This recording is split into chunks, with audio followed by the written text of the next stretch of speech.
विधानसभेतील भाजपाचे आमदार आणि ज्येष्ठ नेते प्रवीण दरेकर यांच्यावर वसईत लिफ्ट अपघाताचं सावट आलं, पण सुदैवाने मोठी दुर्घटना टळली। वसई पश्चिम येथील कौल हेरिटेज सिटीमधील अपुलँड ग्रँड बँक्वेट हॉल येथे आयोजित करण्यात आलेल्या शिबिरासाठी दरेकर आले होते।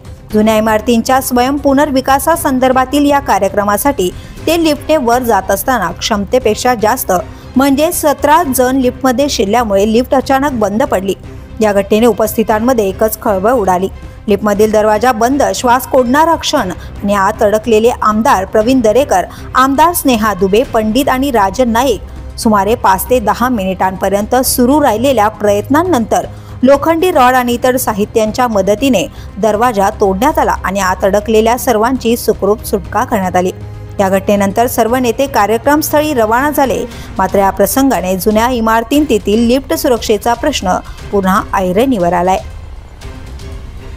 The police news bureau, Vasai.